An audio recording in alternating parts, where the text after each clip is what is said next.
Hey guys, welcome back to Contest Prep University. I'm Joe Klemczewski with Adam Atkinson, episode 3 in our series, Metabolic Management for the pre-contest season.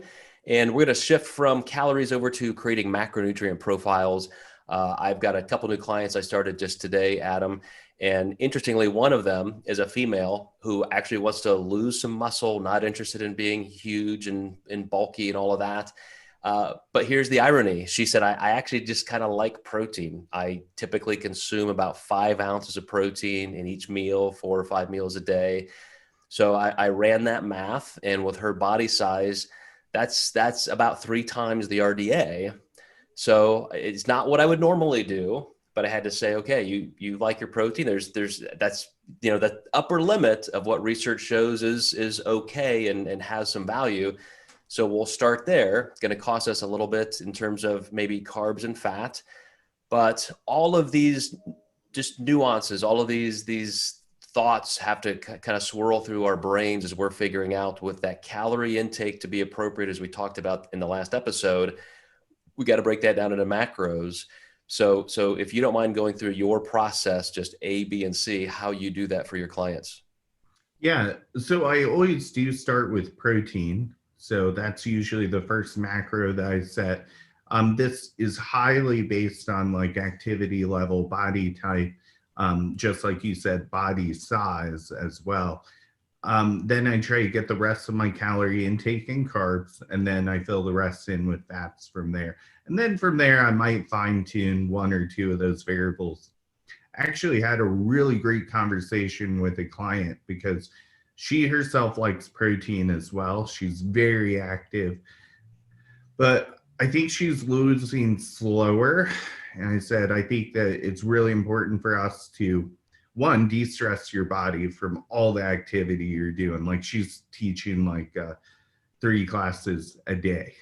So that's kind of one of the reasons we hire protein higher. But I said, let's pull that protein back and shift carbs up and see if we can lose a little bit better there. That has worked wonderfully. And what we talked about during her class instructions, she's a spin bike instructor. I said, instead of being on the bike, why don't you walk around and individually kind of go to each bike, maybe hop on the bike a little bit, but do more hands-on coaching versus, just having people watch you on the bike. And we discussed that. Do you think you can do it? And that's worked wonderful for her. So she was actually just burning too many calories. She was doing so much activity and she was sore all the time. So she wasn't really recovering. And I said, let's see if we can sacrifice the cardio because I still want your weight training to be intense. And that allowed you to move even the protein down a little bit and make more room for carbs and better recovery. Absolutely. Yeah. And that would be my next move for this particular client I described, is that, okay, if, once you hit the minimum level of protein your body needs and can utilize, more isn't necessarily better. We say that all the time.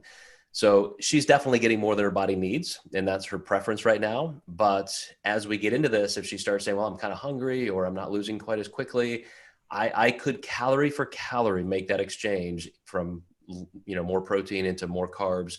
And I guarantee there would be some good metabolic impact. And so that is an important part of metabolic management, is knowing that you get a lot of bang for your buck by keeping carbs as high as possible. So I tend to move fat down to 20 or 25% of calories. I get that as low as possible. Some people can even go lower. Just naturally, they would prefer more carbs. And because of the thermic effect of food being so low with fat, because there is definitely an upper limit to where your body can use protein, carbs does become that great variable in the middle that can help you maximize metabolism if you'll use it appropriately. Absolutely. One of the best moves is not making the move that you're thinking about, which is pulling calories down. It's just an isocaloric move. And we see it time and time again. We keep calories the same. We take advantage of that higher carb amount, lower protein, or even lower fat, and we get a better thermic effect and a better outcome week by week. Yep. All right, guys, stay tuned. We're going to switch gears and start talking about the training and cardio effect on metabolism in the next episode. We'll see you next time in Contest Prep University.